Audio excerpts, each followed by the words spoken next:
Hello, this is Julian the drummer in Bristol, and I'm joined here by my fellow Alligators members, Mr. Tony Graham and Mr. Nick Pallett. And we thought what we would do is make a video about what we think makes a top and great single, a great pop single. So these are not necessarily our favourites, but these are the ones that we think really do epitomise all that is great about a top single. And we've chosen, well, we're going to put in 10 each. It's a very difficult task, as you can imagine. But we will do our best, and we've all brought as much of the original vinyl singles along as we could. And Tony's got his there, very eager to start. Nick's got his there, I've got mine here. So who would like, anybody want to start? Or I think the host should start. Okay then. All right, that's very good. Well, to start with then, my number 10 is one that I don't actually have on a vinyl single, so it's a bit of a strange start, but I do have it on this CD, which is The Piccadilly Story. Piccadilly was Pye's subsidiary label, and the record I'm talking about may seem an odd one. Probably not a lot of people would include it in their list, but it's Tossing and Turning by the Ivy League. The Ivy League were a trio comprising three songwriters: John Carter, Ken Lewis and Perry Ford. Now, John Carter's name may be familiar because he was responsible for writing lots of other hits for other artists in the 60s. Herman's Hermits, I think the Hollies, and Manfred Mann, lots of other people as well. He was also in the Flowerpot Men later, who did Let's Go to San Francisco. But I think that Tossing and Turning by the Ivy League, which was a top 10 hit in 1965, is a perfect example of a great pop single. It's got a fantastic intro, a nice guitar intro, and it's then got this fantastic verse which loops around a great melody, and then it's also got a nice middle 8-bit which fits in perfectly with the rest of the song, and it's got harmonies as well. I think It's a great. I think John Carter I reckon he was a big Brian Wilson fan, because a lot of his stuff with the Ivy League, the Flowerpot Men, whoever, has got that Beach Boy style. Yeah, you can hear that influence. Yeah, definitely. Another one he was responsible for was Beach Baby, the First Class. First Class. In the 70s, and that's very much similar. Wasn't the singer in First Class, did he join the Searchers? Isn't he that guy that goes around saying now that he would play for the Searchers for 40 years? That we met. Oh, yes, I know you mean. James. Spencer James. No, Tony Burrows, also right. from Bristol, was the singer with the First Class. All right, because the Searchers, when they whoever it was died or left, and they got like Spencer James in, they used to do Beach Baby as part of their set. Oh, okay. And it stuck out like a sore thumb from the Searchers. Oh, right, yeah. I can imagine. Yeah. Right. But yeah, so that's my number 10 is Tossing and Turning by the Ivy League. Who's going to go next?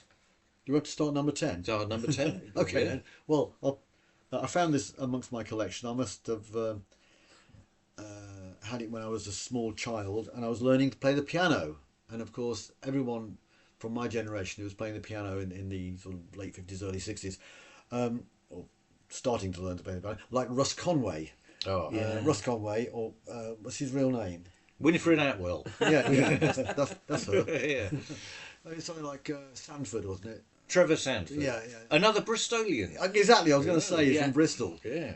So Side Saddle, never worked out how to play it, but I must have been a huge influence on me. And there's another link here with Side Saddle, isn't there, Tony? There is indeed. Side Saddle. I was born in Bristol, and Side Saddle was number 1 on the day I was born, Extraordinary. back in 1959. 59. So it's just, I've not listened to it for ages. I must give it a spin because he's a fantastic player. Have you got it? Have you got it there? I've got it. Can we? Oh, there it is. There it is. Is it? Columbia. Yes. Ah. There we And are. it's written by him. Look, Stanford. That's Yes. There. Nice, nice coupled copy of with Side Saddle. pixelated penguin on the back. No idea Yeah. what that's. must play it sometime. Yes. Okay, that's my number 10. Your number 10. Well, my number 10 is just by coincidence the first record I ever owned, because as a 4-year-old child, my sisters took me to see Cliff and the Shadows at the Bristol, what was then the Colston Hall, and they took me to see Summer Holiday when it came out at the movies, and it was a double feature with that and Girls, Girls, Girls with Elvis, and they thought young Tony's going to fall asleep. Did I watched intently the entire show, and then I said to my mum, can I buy that record, Summer Holiday? So she took me to the local Boots in Bristol. They didn't have it in stock because it had already came and went, but they did buy me this, which was a lovely EP, Lucky Lips, of course, and we still do it with the band, with the Alligators. But what really stood out to me, even as a young lad, was the second track is called Your Eyes Tell on You. And the first thing I noticed were these harmonies, and I thought, every voice sounds like Cliff.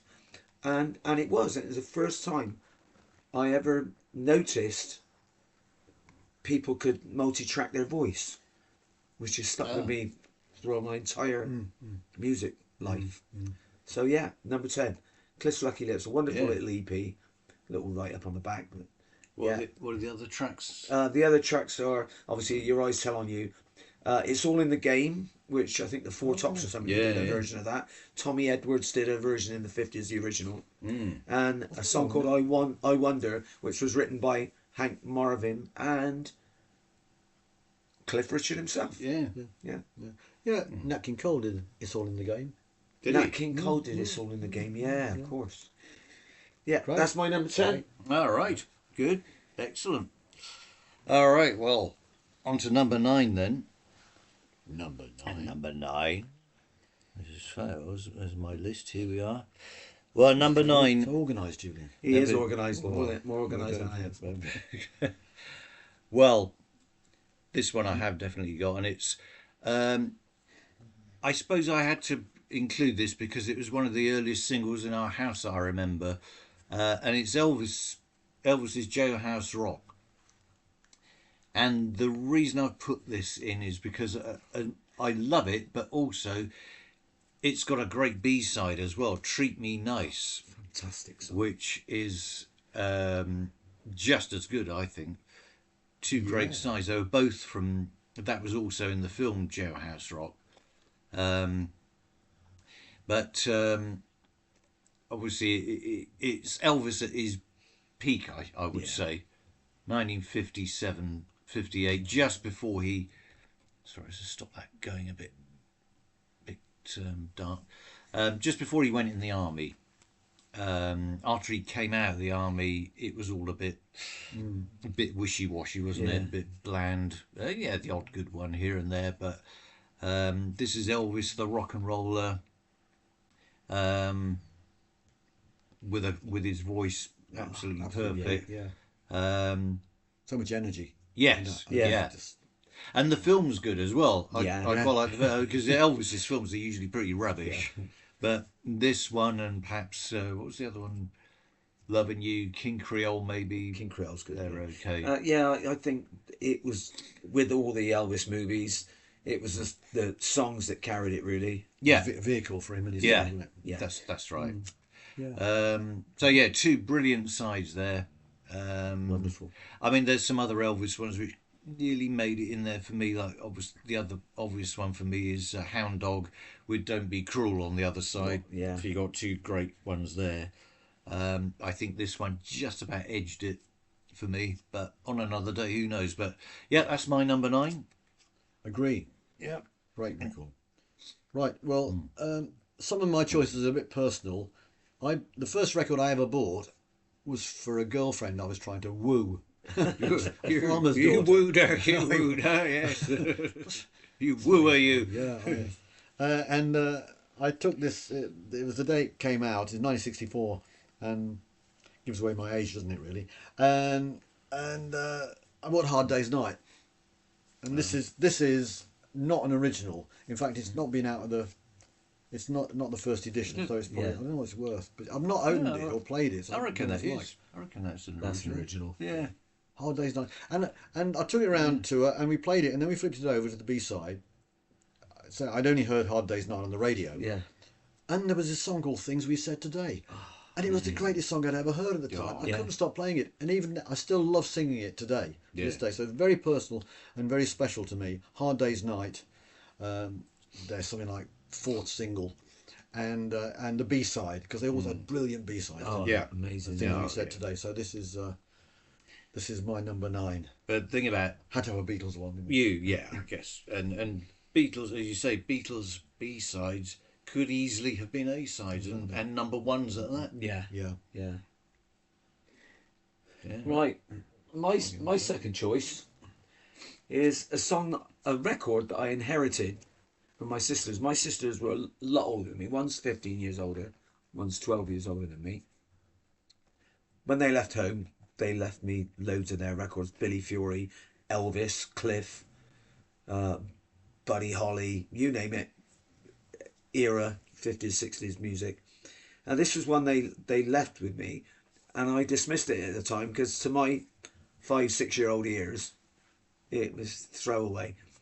And then, as I got to my teenage years, I rediscovered this record, and it's Aretha Franklin, "Rockabye Your Baby" with a Dixie melody, and it's just a stunning, stunning version. Yeah. Just her voice Yeah, I think just I think I've heard soars. that, actually. Yeah. It's just so good. When she was still with Columbia. Yeah, yeah. Montana over here. Yeah, there's was some that times, 1961? 1961. Yeah. 1961, and it's got a plastic sleeve inside it as well, which is amazing. Which means the quality of the vinyl is still superb. Yeah.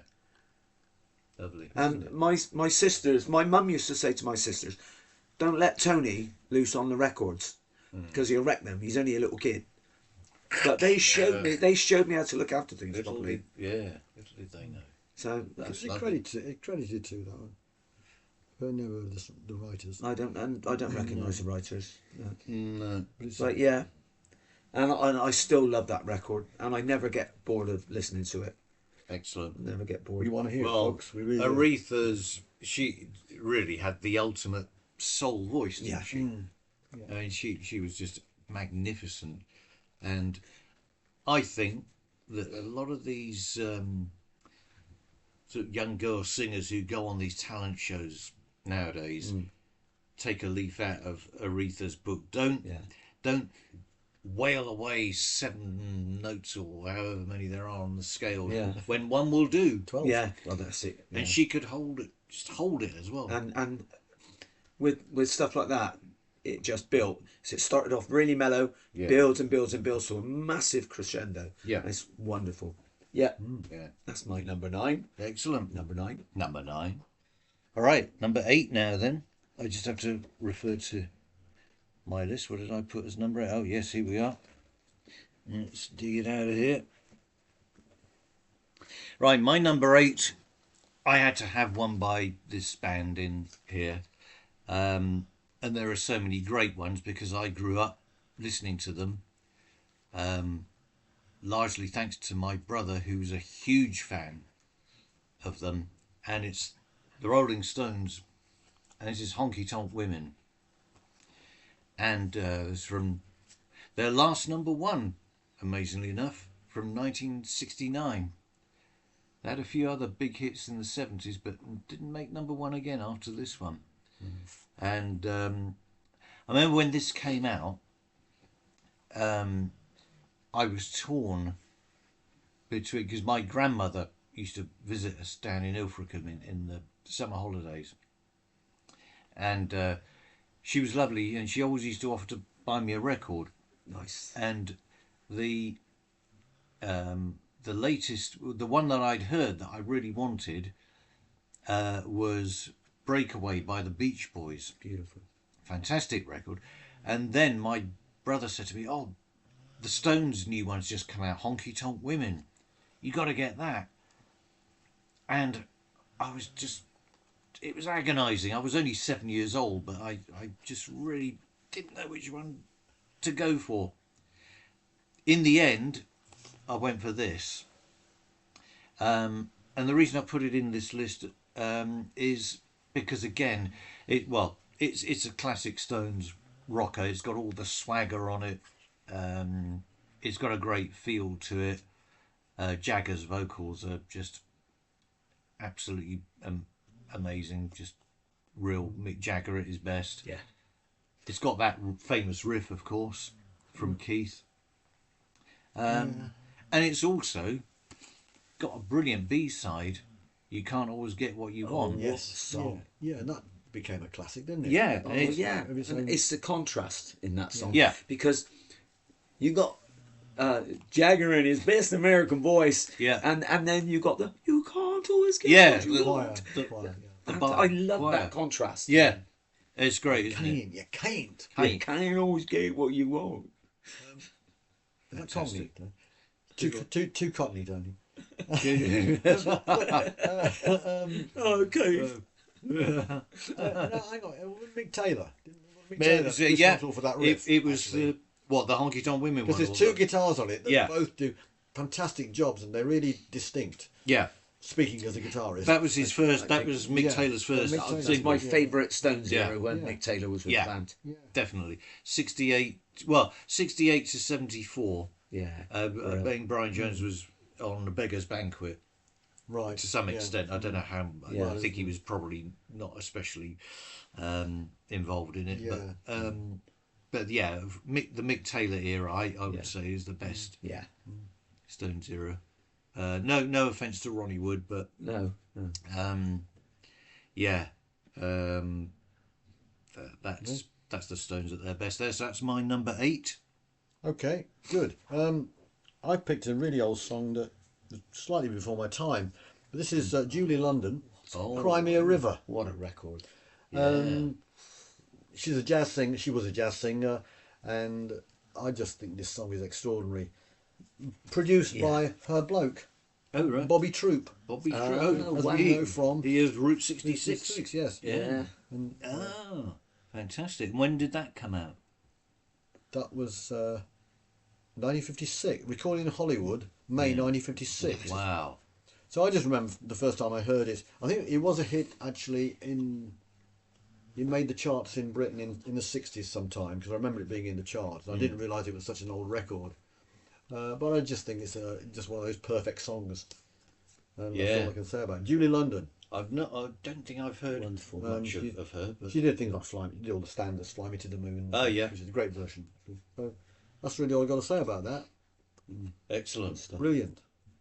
Lovely. Tony, you got turn? My number 8 is another one. I was saying about the last song, the Aretha one, that builds and builds and builds. This is another one. One of my favourite singers is Gene Pitney. And this is one. It could have been any, depending on what mood I'm in, the favourite. And this one builds from the beginning. It starts really mellow and it's got a massive finish, which is "I'm Gonna Be Strong," Oh yeah, Yeah. which we still sing from now and then. we do that one. We don't still do that Yeah. one from time to time. Gets requested. Yeah. Yes. Oh. Man in Wales wrote it. Yeah, So they yeah. wrote some great songs. Yeah, they did indeed. So the original stateside from 1964. Yeah. Yeah. I pronounced her name, Cynthia. Is it Vile? Cynthia Vile. I think it's Wheel. Veil. I think she Cynthia pronounced it. Because I think it's. I think it should be about as vile. Anyway, that's Yeah, not I mean, another matter really. Yeah. It's not Lieber and Stoller. It's actually Leiber and Stoller. yeah. Oh, right, yeah. But yeah, it could have been any one on different days because it was a toss up between this one and a song called Backstage I'm Lonely, Oh, yeah. which is Oh, a yeah. huge song. Tells a little story as well. And Gene Pitney is not really known for a songwriter, but he did write some great stuff. He wrote Hello Mary Lou, and he wrote the Yeah, he B side. did, yeah. He wrote the B side of this. It's called Aladdin's Lamp, which is a cracking little number. Cracking little number. Yeah. But yeah, I'm going to be strong. That's my number 8. Yes. That's Yeah. Very about good. it for that one. Good. On to number 7 then. And let's consult my little list again. And it just happens to be next on the pile as well. Yes. And, well, Barry Mann, Cynthia Weil, here they are again Wow. with this one. And this is when they collaborated with Phil Spector on this. I had to put this in because it is just a brilliant record. And that's the Righteous Brothers, You've Lost That Loving Feeling, Yeah, brilliant. released in late 64, hit number 1 in the UK in early 65. And this is a nice London, well, it's a bit dusty, but Yeah, nice London nice condition. copy. Always think that any record that starts with a voice coming in on its own, yeah, that's having a Bill Medley. Never close your eyes. That's All it. together now. Everybody. That really says something. I mean, maybe that was Spector's production that resulted in him doing that. But either way, what a great way to start a song. Yeah, eh? yeah. And with that rich voice. Yeah. Well, that I love the contrast between Bill Medley and Bobby Hatfield. Bobby Hatfield. Yeah. Soaring vocal. Yeah. Yeah. Beautiful. And it's just the way the whole thing is just. I think Phil Spector, say what you like about him as a person, he obviously had issues to say the least. But Yeah. Later on, yeah. Yeah. To begin with. but that was, to me, that's his best. That Yeah. is him at his peak in production. It's also got the best chord change to opening, where the chord change but the bass stays on the same note, Yeah. Yeah, which is just never fails. yeah. And the orchestra. I mean, he threw the kitchen sink instrumentally at it. Yeah. It's almost like it feels like the room's creaking with the weight of all those strings and all those Yeah. pianos on it. Yeah. It's fantastic. But Such a big influence on people like Jeff Lynne and Roy Wood. Roy Wood, yeah, Yeah. definitely, yeah. Yeah, so that's my my number 7. Okay. I'm going to go off script now, I think, because did Phil Spector produce River Deep Mountain High? Yeah. Yes, he did. Well, I'm going to choose that one. It's not. I haven't Okay. got it with me, but Yeah. it was one of the first singles I bought when we finally got a record player, and when I was in my mid-teens. I Yeah. learned everything else from listening to Neighbours records, Yeah. Neighbours record players. But first 2 records I bought was I Was Made to Love Her, Stevie Wonder, Oh yeah, and River Deep Mountain High. yeah, And I had to go and get the sheet music at the time because I didn't understand all the chords. But there's not another one which is, I can't remember who wrote it, but it was Phil Spector production, and it's just fantastic.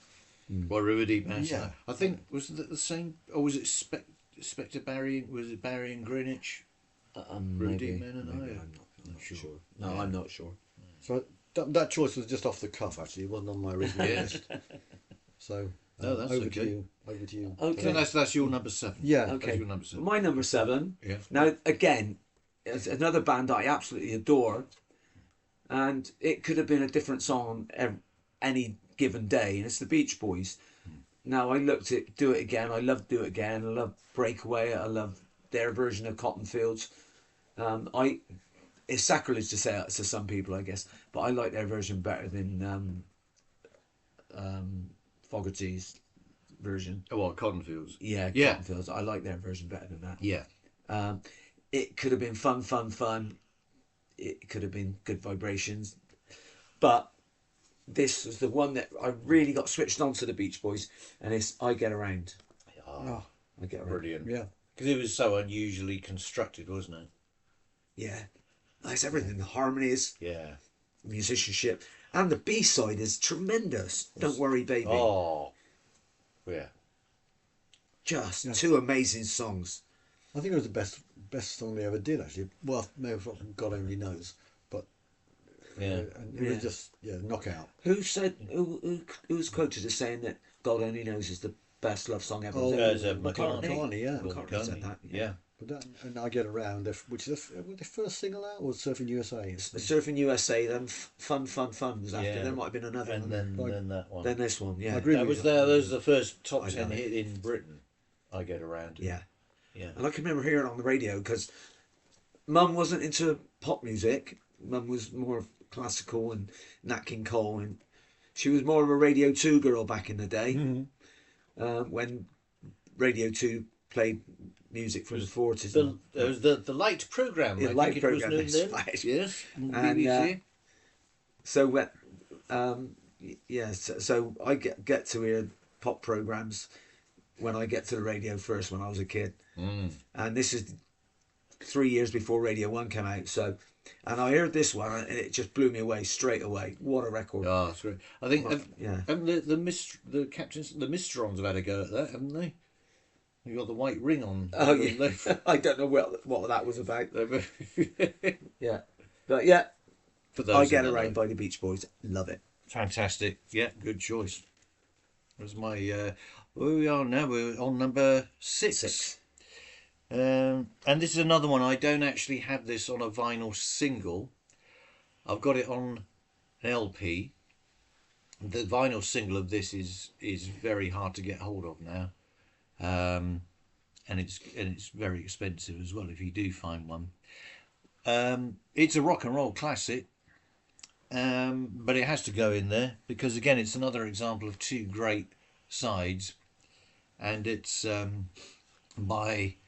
Well, we're of the same opinion on this, aren't we? The king of rock and roll, no matter what people say about Elvis, but it's Little Richard, and it's Tutti Frutti with Long Tall Sally. Fantastic! Wow. Two sides Yeah. of sheer classic Yeah. rock and roll, with energy. Incredible. Yeah. This is Yeah. the records back then seemed to have two really good sides. I was playing that the 78 of Rip It Up, and the Yeah. other side's Ready Teddy. Yeah, and then you get and you've also got was it Good Golly Miss Molly and Hey Hey Hey. Yeah. It just it's non-stop, Yeah. isn't it? Yeah, and then later on in Yeah. the 70s, they just you stick any old rubbish on the Oh, on the God, beat, yeah. Throwaway, or an yeah. instrumental version of the Yeah. main song. Yeah, oh, yeah. But no, Little Richard. I mean, he was the one who started it all, wasn't he? Yeah. Oh, God. Super. My favourite Little Richard record actually is Good Golly Miss Molly. But I think Tutti Frutti with Long Tall Sally edges it in terms of the quality of the actual single, yeah. Yeah. and the influence it had was just phenomenal, wasn't it? Yeah. People sort of heard it and thought, "What's that? Yeah. Or, who's that?" Yeah. I can't imagine how people reacted to it at the time because, it's like you got all your Pat Boones and all that, really mellow, and then Little Richard, big punch in the face. Yeah. And And then it's like heavy metal, isn't it? Really, of its day. And then, as he said in many interviews, Pat Boone, he did Long Tall Sally and Tutti Frutti, and he sold more than I did. Fruity, Rudy. I want probably rock Pat Boone. I want Pat Yes. Boone. The mums and dads version. Yeah. My mum would have white loved American. Pat Boone's version of Long Tall Sally. Oh, wow. Well, What you got, Nick? mine is about as far as the other, in contrast to rock and roll, very much. This is The Beautiful South, Oh, right. something fairly recent. Yeah. It came out. It was number one when my daughter was born. That's how I Oh, got okay, it. yeah. And it's got a message on as well. It's to Ruby. Beautiful South. They used to have these songs where the melodies and the heart and the chords were so gentle. You think, oh, this is a beautiful love song, and yet the lyrics would be really incisive. Yeah. Oh God, and be swearing and stuff. Yeah, that's right. This was when the original lineup, when Paul Heaton was with them and some other guy, and this is it's called A Little Time, and it's almost like a little play that's acted out, where the woman says, no, he says to his girlfriend, I need a little time to to think things over. Our relationship is not going very well, and of course he goes, oh, that's an affair. And then comes back and says, I've had a little time now, and I love you actually. And then she says, well, while you were away, do you think I didn't have a little fun as well? It's over, So it's, the way it's played out, the lyrics are really, really good. I do like records that tell a story. Yeah. So the Beautiful South, not a band I've particularly followed. I've seen them live at the Comedia when they've had a different lineup, and they're all right, but I didn't really become It's a fan. a male and female voice, isn't it? Yeah. Dual singers. Yeah, which is I like things like that. Yeah. Like you say, tell a story and act out a little play. So Beautiful South. Yeah. That's my Very number good. 6, is it? Oh, okay. Seven. Number 6 was me. We on number 6 now? I'm, I think. yeah. I'm Oh six. no, we're done. Oh yeah, you Six. to go now. Yeah. It's like if he plays Monopoly, he always tries to cheat as well. I ain't gonna have another go. Oh sure. Oh sorry, I forgot. Oh, carry on. Yeah. Okay, Motown. Ah. Yeah. And again, a bit like the Beach Boys, I could have chose one of 10 singles by this artist, Stevie Wonder. Ah. And it could have been Uptown at the beginning, For Once in My Life, one of the later ones, like I Do, whatever it's called. Yeah. As Always. There's just so many great songs by Stevie. The one I've chose is from 1969. And a bit like Julian when he was growing up, when it was birthdays and Christmases, I didn't want toys. I was 10 when this came out. I didn't want Skelectric or train sets or anything like that, or bikes. I wanted records. Just so obsessed by the music. And I heard Yes to Me, Yes to You, Yesterday, and loved them all and bought them. And From Once in My Life, which was 68. This came out in 69. Never Had a Dream Come True. It's my favourite Great Stevie one. record. Yeah. It's almost like a riff. The vocal line, it's like a riff, and it's just brilliant. Did you write it? Just Did you? yeah. On his own or With Sky Rita or something? May and Cosby, Yeah. the usual writing team. Yeah. I can't even remember what album it's from, but it might have been from the album From Once in My Life, because that's the album that's advertised on the back of the sleeve on the original Motown sleeve. Another record that's in great condition, Yeah. because my sisters taught me how to look after records. But yeah, so Stevie Wonder, Yeah. just he brought out a string of albums from 68 Yeah. to Songs in the Key of Life. Every album was just Oh. better than the next. Talking Book, Just He was allowed to- Visions. He was allowed to do what he wanted. Yeah. Yeah. They gave him free Yeah. range to do what he wanted. Yes, that's right. Yeah. He was going to leave, I think, wasn't he? And they, Motown. they said, "Well, yeah, do what you want." Yeah, Didn't every I album. remember Alexis Corner on his radio show back in the 70s or 80s said about Stevie Wonder, said that this guy's made so many good records it's almost unfair. Yeah, And that's yeah, that's great. and he's such a great musician. Yeah. Whatever he Yeah. picks up, he plays it brilliantly. Yeah. Oh, fantastic. Outstanding. Yeah. Yeah, I understand. That's 6. So Good. you're 5 now.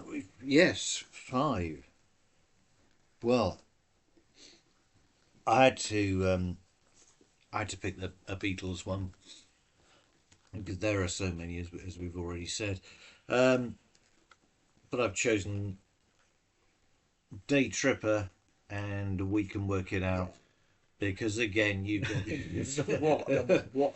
well, Prize. you can actually feel the quality coming out of the sleeve on this. It's just two amazing songs.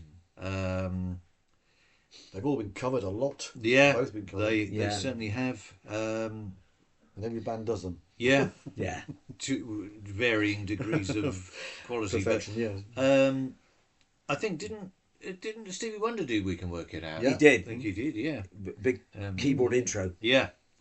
One of them is, well, I guess we can work it out, is obviously a McCartney song. Day Tripper, is that a Lennon one, do you think? Because More to do with Lennon, yeah. More Yeah. Lennon-ish than- But yeah, McCartney McCartney sings sings the it, first yeah, bit, yeah, doesn't he? The Got a Good Reason. Taking the easy way out. That's Yeah. a Lennon line, isn't it? Yeah. But yeah, this is just, well, needless to say, it was number one for, I think it was their end of year Christmas number 165. Yeah. When they could do no wrong. And this just showed their growing abilities as songwriters. Yeah. It was just getting better and better all the time. They moved away from the Fab Four Yeah. suits. Oh, yeah. Beatles suits and Beatles haircuts. That's like right. that. Yeah, it was the Yeah, that was the turning point. The jackets and the slightly longer Yeah, hair, wasn't yeah. it? Now, yeah. And coming also to the end of touring as well. Yeah. The following year that they Yeah. packed it in. Yeah. And Retreated to the studio. yeah. You can hear the creativity grow Yeah. as they left touring and went into the studio with Rubber Soul and Revolver as it Yeah. followed. Yeah. This was the Rubber Soul era, wasn't it? 'Cause Yeah. that was the same time that Yeah. this came out. Yeah. So yeah, that's my number 6. Five. No, 5. Sorry, yeah, 5. Losing count. Yeah. I never was good at maths. Gosh, right. Right. I'm just lining mine up now for to fit in. Right. Okay. This was a record that came out that I used to get into arguments with people. What's that? It's rubbish. What are you talking about? Left the cake out in the rain. What do you mean? You know what it's going to be. I knew what You know exactly. what it's gonna be. Actually, I think this is yours. I think you lent it to me. yeah. Oh, is it? Yes, yes, Julian's. I'm sure it is. Oh, I'm No, glad- hey, look- you said that now. I mean, I was not going to pretend I never you bought know. that record. I knew exactly what he meant. He was talking about a love affair. He was, Yeah, he was being, yeah. He was being Euphemistic. Euphemistic. metaphorical and allegorical, Yeah. which is words I should Yeah. use again.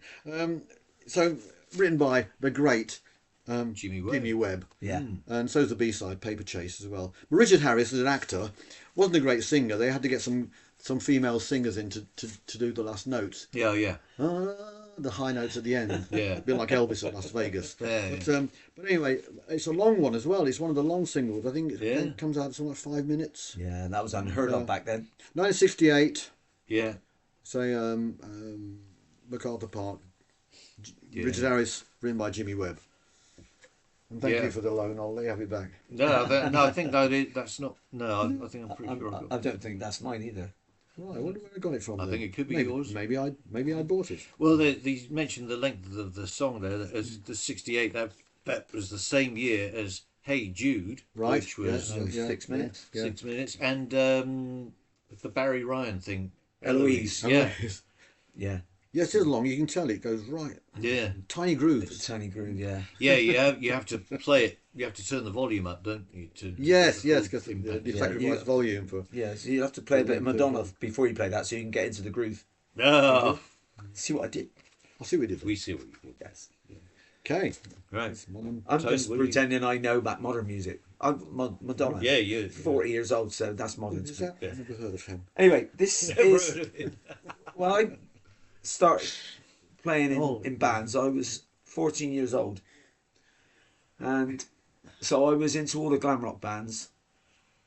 We couldn't play them at the time. But there was a band that I really loved, and that was Sweet, when they started playing their own instruments. Because they played all the bubblegum, with Funny Funny, Coco, Papa Joe. And then they were let loose in the studio because I think they threatened to walk out if they weren't allowed to play on their records. Because if you listen to the B-sides of all those records, it was superb. They were playing rock stuff, Need a Lot of Loving and stuff like that, and they were just awesome. But Chin and Chapman were writing for them, and they wrote some great songs for them.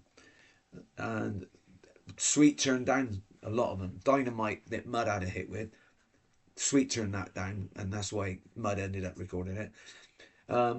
Sweet then brought out Blockbuster, which got to number 1. But I love the follow-up to that even more, and that's Hellraiser. Yeah. And just an amazing track. You guys do that. We do Hellraiser Yeah, with High our Fly. High Fly, our 70s band. And with High Fly, we do all the songs that I love from the early 70s, early to mid 70s, that we were never experienced. We were so young and inexperienced. We couldn't play any of that then. But now we are. It's great. It's reliving my youth with High Fly. And yeah, so this is probably my favourite glam rock single ever. Yeah. And it's well, surprisingly, being a massive glam rock fan, there's no T-Rex in my list and no David Bowie were my heroes, but no pun intended. But this, and the B-side of this one is one of their own songs called Burning. And Burning is such a great song, like all their B-sides, you know. And yeah, so that's my number 5. I remember, Sweet. when that came out in the early summer '73. 73. And yeah, I remember thinking, oh, this is a fantastic record. It's a really good one. Yeah. I think they were desperate to do their own stuff, weren't they? And Yeah. they must have had a few arguments with their production Yeah. team, or the Chinny Chap, whatever. Yeah. Yeah. Well, when you listen to their first main album that they did, when they started playing on their own records, Sweet FA, it's almost like listening to Deep Purple. You listen to the opening track on Set Me Free on that album, and it's like listening to Deep Purple. Yeah. It's just amazing. Great band. Great band. Yeah. Right, that's 5. All right. So that's fine. On to number 4. Here's another one. I haven't actually got the single of this, but the reason I haven't got it is because it's on so many albums and compilations, but it originated on this, the Pet Sounds album. It's the Beach Boys again, and we've already mentioned this record. It's God Only Knows. And wouldn't it be nice on the other side? Oh, wow. Well, you got Wow. That's just sheer quality, isn't it? Brian Wilson at his creative best, which of course he was on the Pet Sounds album. Just flowing. I mean, this is the CD of all the sessions That's so lovely. that went with it as well. It's great. It's got vocals on its own and the instrumentals on its own, and it's How lovely is that? everything you could want in terms of the Pet Sounds. Did someone like to give you that as a gift? No, but I think I bought it. I think I went out and bought it. Yeah, back in the '90s, I think this came out. It's like a game, isn't it? Yes, it does. Yeah, Beach Boys Pet Sounds. it's a yeah, board game. Let's play. Yeah, that's right. Yeah, who's singing on this one? Of course, at this time the Beach Boys were most of their records were obviously they did all the vocals, but the playing, the instrumentation was done by session players that Brian Wilson brought in, usually the Wrecking Crew as they were known. So you had the likes of Carol Kay, bass, Hal Blaine, drums, Yeah. Glenn Campbell was one of the guitarists, Yeah, and lots of them that were played on so many great records. God Only Knows, yeah, we've already mentioned Paul McCartney reckon it was the best song ever written. Yeah. Coming from him, that's And- saying something. Absolutely, yeah. I always remember when I first heard it, I think it was on Alan Fluff Freeman's Pick of the Pops, Yeah. when my brother had it on the radio at the time. And I was mesmerised by the sound, that sort of swirling backing of, I could never figure out what it was. I think it's just lots of strumming guitars and Going out of phase slightly. yeah. Yeah. And of course the vocals, and when Carl Wilson sings the lead, and then at the end when they do it's called a round, isn't it? When they repeat a bit of the verse and then someone else, the So it others takes come over, in yeah, with that's just fantastic. And wouldn't it be nice? Well, that's just everybody must know that now, even if you weren't around at the time, because it's used in adverts all over the shop, isn't it? Yeah. Yeah. Again, what an intro! I don't know if it sounds like a harp being plucked, but I think it's a guitar. Yeah. It may have been one of those like Les Paul used to do, where they slowed the track down. It's going doo doo doo doo doo, and then they played it back, and it's Yeah. Yeah. Sped up a bit. yeah. Yeah.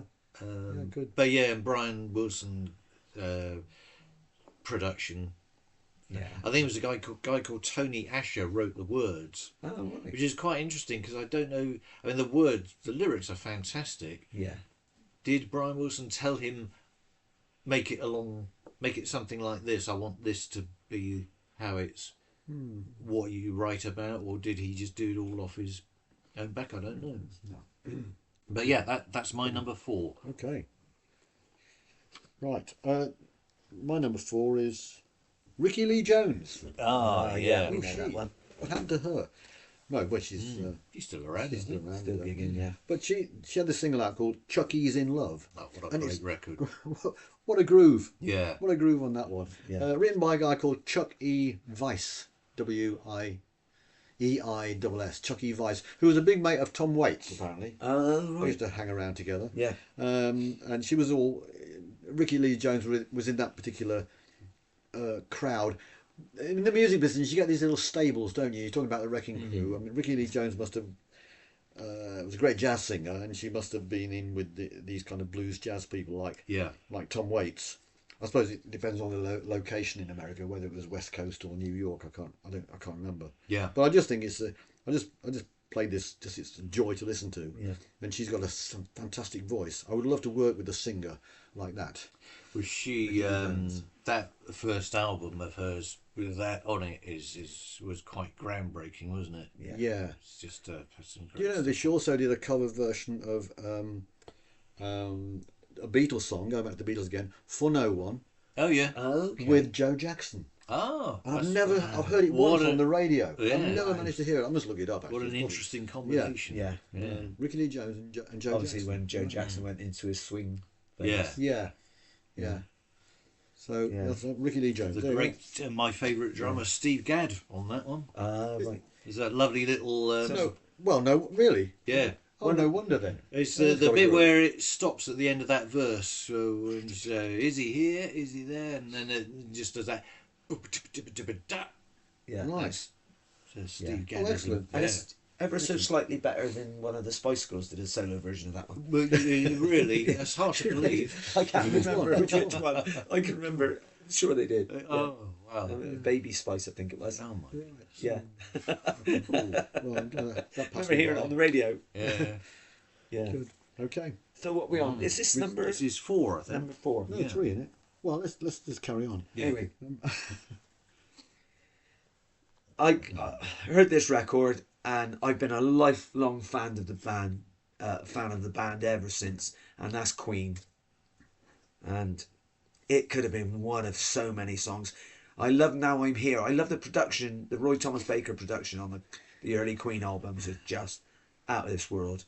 And I remember hearing Now I'm Here in stereo for the first time, and I just had to sit in the middle with my eyes closed listening to it. That's not the one I picked. This is the first one I heard on, and I only heard it on a little bland radio, listening to John Peel when he'd play records late at night, and I'd be sat in bed when my parents said, "Go to bed. He's got to go to radio. school in the morning." Yeah. I was 14 by the time this came out, so I was heavily into music by then. Yeah. And I heard him play this, and I went right straight to the record shop the next day and asked for it. And it completely failed to chart, but this is called "Keep Yourself Alive," which is actually the ringtone on my phone. So if it goes off while this is on, should be I'll on make something. it. So I didn't turn the phone off because I knew this was on my list, and I thought I'll if give it you a goes call. off during the show, then it just fits in with what we're doing anyway. So I won't bother turning the phone off.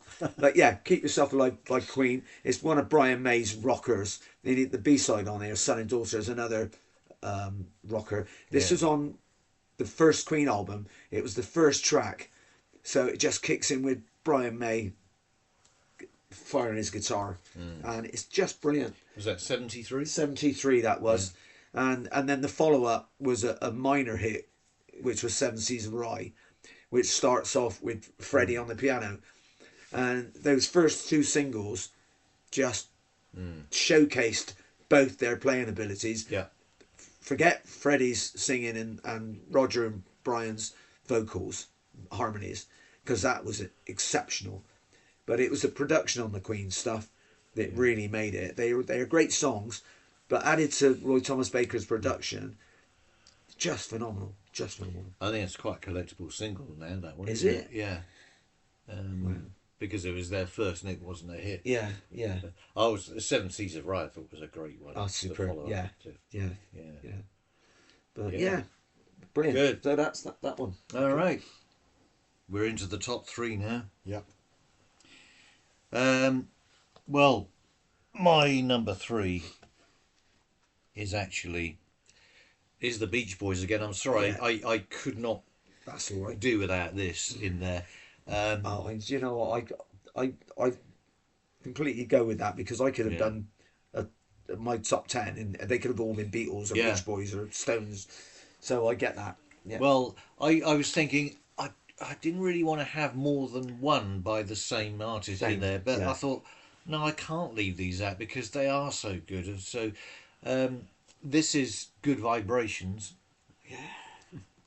From 1966. It was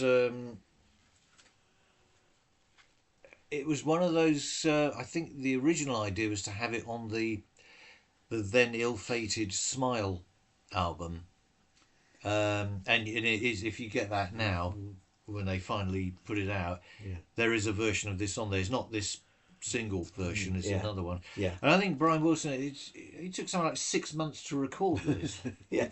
which is ridiculous. But it's just, it must have been like nobody had ever heard anything like this before. No. It was just phenomenal. Well, yeah. I mean, all that era is what prompted McCartney to start work on Peppers. Pepper, yeah, yeah, absolutely. Concept album. They sort of spurred each other They on, did, didn't they? Yeah. But this, it was just incredible to have that, the contrasting bits of the song, the main riff and the chorus, Yeah. with that lovely melodic bit that Carl Wilson sings in the verses. And of course the infamous, what's it called? Theremin. The theremin, yeah. Yeah. I mean, you thought, what sort of mind thinks to put something like that on a record and get a number one hit with it? Yeah. In Britain, anyway. It hardly got anywhere in America, Wow. as was the case with all that period, that 1966 stuff that Brian Wilson was producing. Right. American audiences didn't really take to it, No, but we loved it. Yeah. good.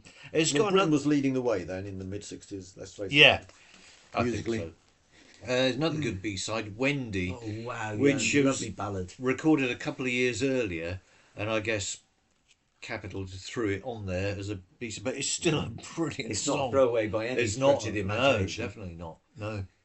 So yeah, that's my number three. Okay. Well, my number three, we've got Coldplay. Just kidding. Or the Pet Shop Boys. How about this one then? Tom Robinson, War Baby. Oh, yeah. man, great record. Great yeah. record. Another one that was so different when it came out because couldn't figure out what he was singing about, and it's an ambivalent phrase, isn't it? You were a war baby, and Yeah. we're at war, baby. Yeah. And it's such a clever song, Yeah. and it's a long one as well. And my mate Sean Mays is playing on it. Oh, right. Sean Mays, Playing keyboard with Yeah, Bowie. Keyboards, yeah. yeah. Well, he was in a guy called Fumble. Yeah, From oh, Western yeah. Supermare, Yeah. and I just got very pally with him because he lived close to me in London, and we were drinking pals. Yeah. And he was in the band, and the band I was in, we were often on the same bill. And so, and then the Elvis show opened in London, the first musical about a rock star. Yeah. And they chose the band Fumble to be the house band, and of course PJ Proby was in it, Shakin' Stevens. Yeah. And halfway through the show, Sean Mays got a call from David Bowie. Said, well, I remember you toured, you supported my American tour, Yeah. and I'm looking for a rock and roll piano player. Yeah. So Sean got the gig with David Bowie. Then he came back and joined Tom Robinson's band. Oh, he was right, very big at okay. the time. Yeah. Sean's on Stage. stage. Yeah. And he was on one of the studio albums, either the one before or one after before he Bowie, because Bowie sort of, I'll have you for that tour, and then Yeah. you get another band in for the next tour. Yeah. Because he always Yeah. likes to change the sound, Yes, up, doesn't he? Yeah. He kept some people like that chick bass player he had later on. Yeah. The girl. No, the girl Rogers, bass player. Bernie Edwards. No, he's a girl bass player. He had Oh, towards the- Gail towards the- Ann Gail, Dorsey. Gail, yeah. Gail Ann Dorsey. And he kept Carlos Alomar for a while. Yeah. But hey, And he kept the piano player, Mike Garson. yeah, yeah. for everything from Decades. Nothing Yeah. Insane. Yeah. It's just one of these unusual songs that's largely forgotten, really. But I recommend. I remember that. Mid War 80s, Baby. 84, 85. Again, the date will be on it somewhere. 83. Oh, 83. Yeah, London, Yeah. February, March. Regent Spot Studios. There you go. Okay. Yes. Okay, Okay, number 3. The guys have picked Beatles songs. I've gone with a McCartney number. My sticker that I put on there when I was a child. Paul and Linda. Paul and Yeah, Linda. Paul and Linda. And this, when they first mooted bringing this one out, it was the B-side to a song called Sally G. And obviously I've got a second generation copy because Junior's Farm is the A-side. It's a non-album track. I think it's probably on the extended CD versions of Band on the Run or something like that, because he did a string of wonderful rock numbers around that time. He did Jet, Helen Wills, and this one, Junior's Farm. I absolutely love this. This is probably my favourite record by Wings, Yeah, that's Favourite it is one. a great one. Yeah. and I do love it. Yeah. Yeah, like I said, it was on the reissued, well, not reissued, but when they brought CDs out, they extended them. I got a 2 CD version of Band on the Run with this on there. Yeah. But- that's- But at the time, it was just a standalone single, and Yeah. it never came out on an album. But yeah, I loved it. Loved it Great, straight great. away. Late 74. 74, yeah, Yeah. absolutely loved that track. Not as good as Mary Had a Little Lamb. No. But close. Yeah. And it lacks the bagpipes of Mull of Kintyre as well. So. No, yeah. Well, we'll let that go. I remember Junior's Farm. Yeah, great record. All right. Okay. Are we down to number 2? We're down to number 2. Now, this is somebody we've already had on. Tony's featured this band. I've never been a big fan of this band. I like some of their things, like the one that Tony showed earlier. But it's Queen, and it's, I suppose a lot of people have this one anyway in their top 10s, but I think Bohemian Rhapsody comes pretty close to being the ultimate single. Yeah. Not simply because of the fact that it's brilliantly written and performed, but the fact that they chose to put it out Yeah. as one, because it is so involved. They must have thought long and hard about, is this going to be a hit, or is it just going to go over people's head? Is it going to just take up one side of an album? Yes, yeah, exactly. I remember, and it came out, of course, at the end of 1975, and it was a Christmas #1. It stayed there for weeks and weeks and weeks. Yeah. And it's got that accompanying video, which adds to it all. But it's just a brilliant record. I cannot deny it's pretty much perfect in every way.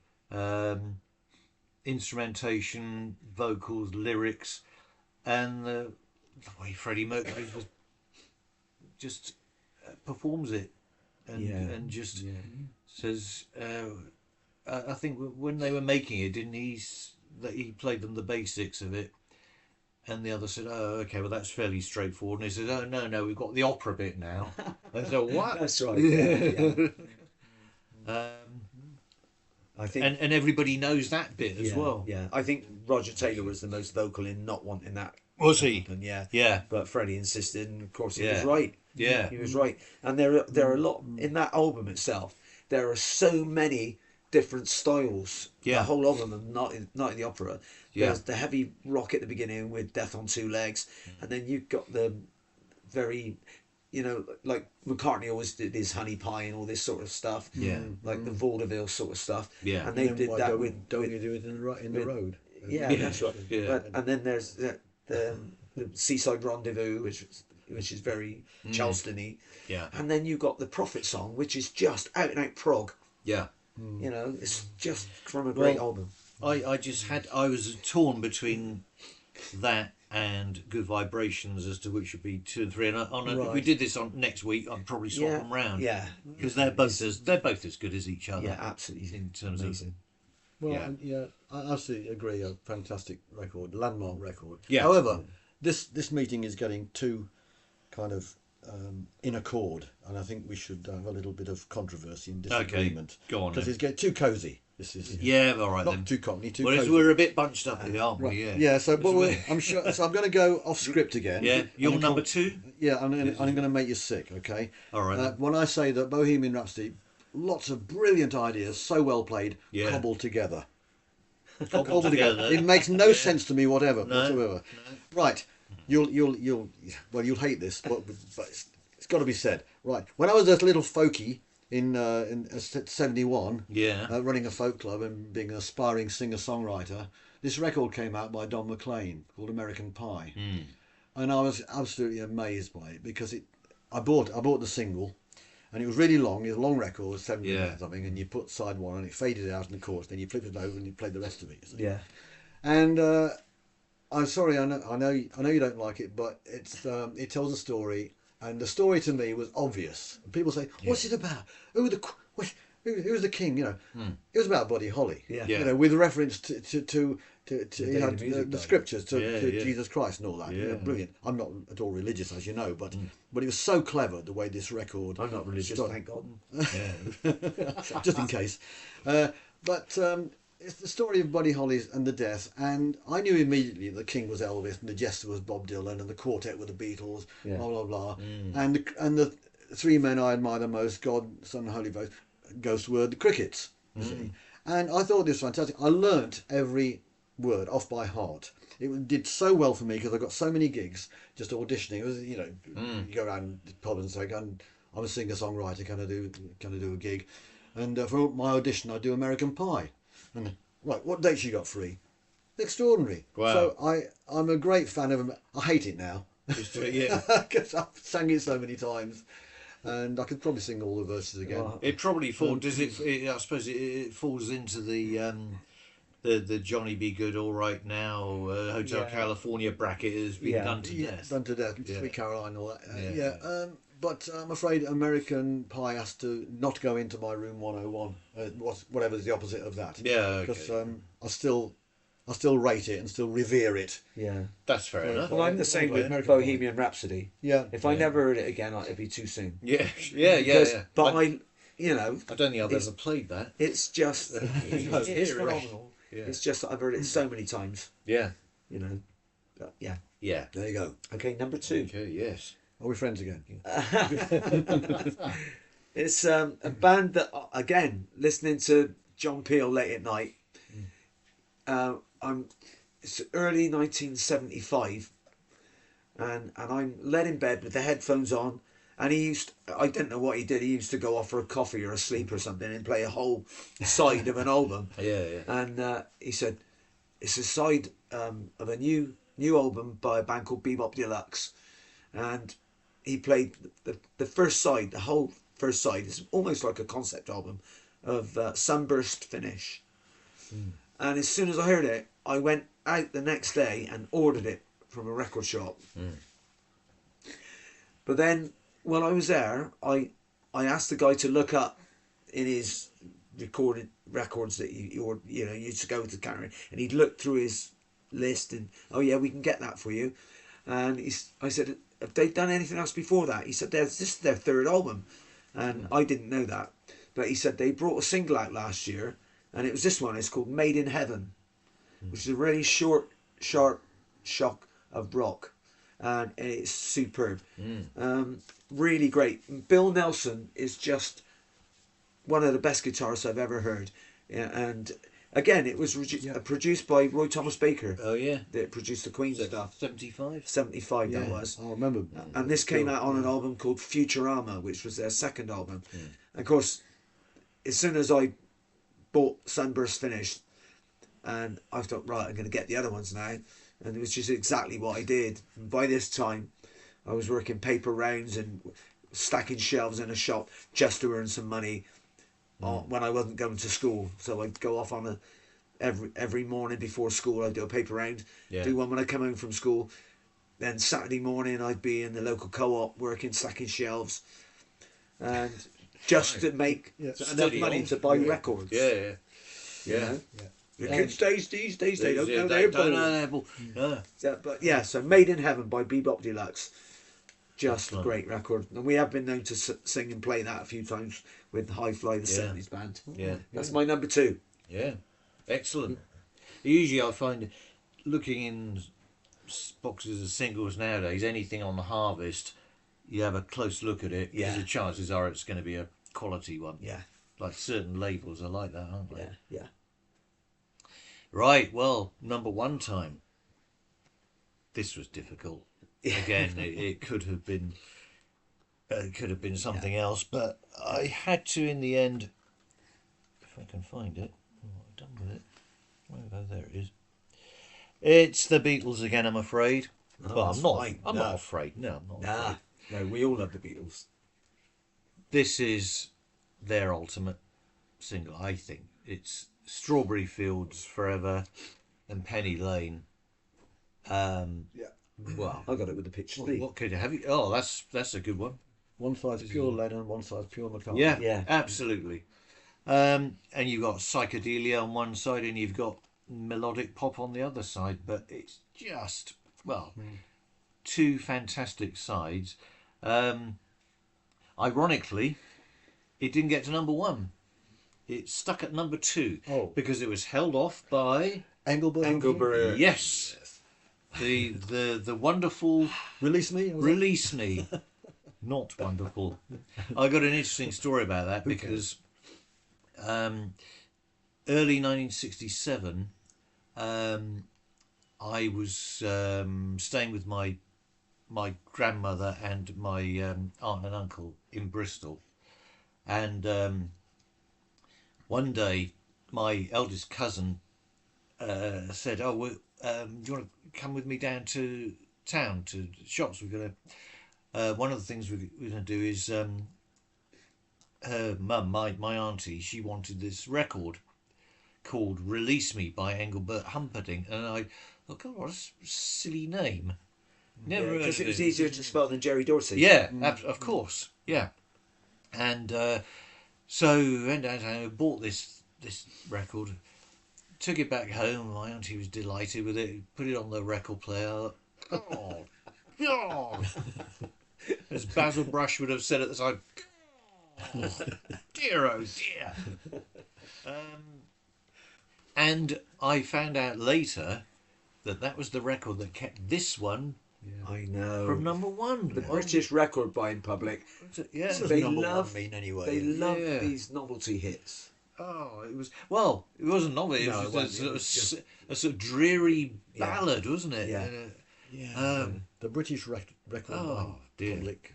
This is why the British record buying public never bought any Chuck Berry records, all those classic rock and roll numbers, but put My Dingling number Yeah, 1. yeah, exactly. Yeah, the only number one. Oh, Yeah. absolutely. But yeah, this is and it's so difficult with Beatles singers because they're all brilliant. Yeah. But this, I Two think, great sides. yeah, this just about shaved Ultimate. it. I think. Yeah. Great, Peak great of their choice. career, I think. So that is, yeah, that's my choice as the greatest single.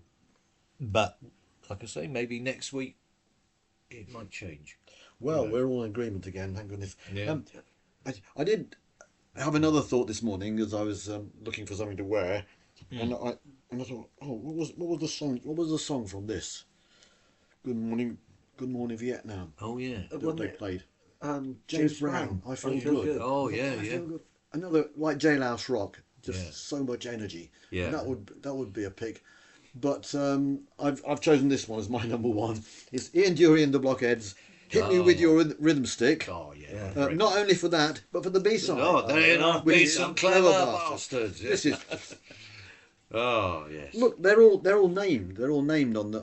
Oh yeah, screen. I saw that, yeah. Like Mickey Gallagher, John Turnbull, David Payne, Norman Wattroy, Yeah. Charlie Charles, Chas Blockhead, and Ian Ian Blockhead. Blockhead. Yeah, Yeah. oh yeah. Ain't all been some clever I nearly, bastards. I nearly took that one out myself. Okay, Yeah. really, yeah. Yeah, Yeah. that was close. And That was again- one of my bubbling under. Yeah. Well, again, Yeah. I just went out and bought it. You know, I hardly ever used to buy singles at all because I always buy albums Yeah. or tape them off the radio because I was a skinflint and very mean, tight-fisted. Well, but we all did. I didn't buy many singles at all. But this is one I had to The have. band Yeah. was so good. So Oh, Now- phenomenal. Mikey Gallagher. Yeah. Do you remember we were doing a gig down in Breen, and there was the Animals. Who's left of the Animals? The Hilton. Oh, yeah, Anyone yeah. left. Yeah. Mickey Gallagher was playing keyboard. Ah, right. Right. Yeah. And I said to him on the way out, I says, I was hoping you'd do do a rhythm stick. Well, Well, then I've been some clever bastards. one of those or one Yeah. of the other hits. And Mickey what a said, waste. "No, that's tomorrow night. No, that's tomorrow night." All right. Anyway, so, Well, so was we that, made. was that implying that he would have done it with the Well, when he lineup was- of the Blockheads? Yeah, well, he was still Yeah, playing with yeah. the Blockheads as they are now without Ian Dury. Yeah. And I've seen them with some other bloke on lead vocals. Yeah. So good, we've Oh, kissed yeah. and made up. Okay. Well, that's So fantastic. my number one was a choice of two different ones. One was a song called "Man from Manhattan" by a guy called Eddie Howe, which was strangely enough produced by Freddie Mercury. He did all the harmonies and Brian did the guitar solo in it. But I've gone with a record that came out in 1976 with a guy who had some hits. We named our band after his first hit single, which is High Fly.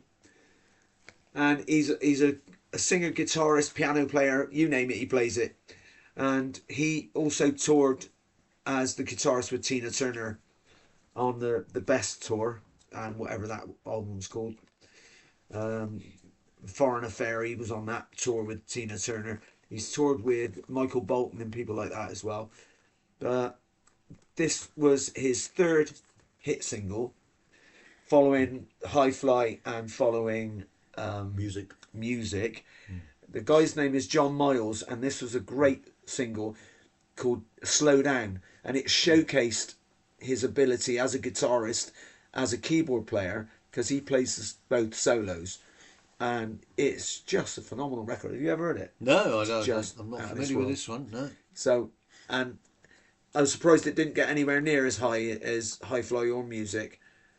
And the B side was a single that it came out as an A side before High Fly, and then he stuck it on the back of this one. It's called Manhattan Skyline, which was also off of the Stranger in the City album, which again is a great album. The first couple of albums by John Miles are phenomenal, and the first time I heard the whole album was our old drummer Steve, God bless him, wherever he is. He had that album. He played it to me. He said, "Have you ever heard the album?" Because he knew I liked the singles, and he played me the album. It's just phenomenal. So that's my number one, John Miles, Slow Down. Is that his own song? That is, yeah, Yeah. that is. And Keith Marshall wrote it, I think. as Oh well. yeah. Who Keith Marshall did a single called Only Crying or something like that, and he was in a band called Hello. Oh yeah. Yeah, Remember then, yeah. there we go. We're Excellent. done. Well, we're done, I think. Yeah. Well, there we are. Hope you've enjoyed our review and our choices of singles. Let us know in the comments what you think, and if you have any other suggestions. And who knows, we may do another one of these Yeah. sometime when our choices. Bring our favourite cassettes. Yeah, top 40 off the radio, 1973. Yeah. Well, thanks very much for watching. hit that like button as well if you like to, and Like and subscribe. like and subscribe. Absolutely. Yeah. Yeah. And either one or all of us will be back with some more videos on records very soon. In the meantime, take care. Thanks for watching, and we'll see you soon. Take care. Good night. Good night. Good night.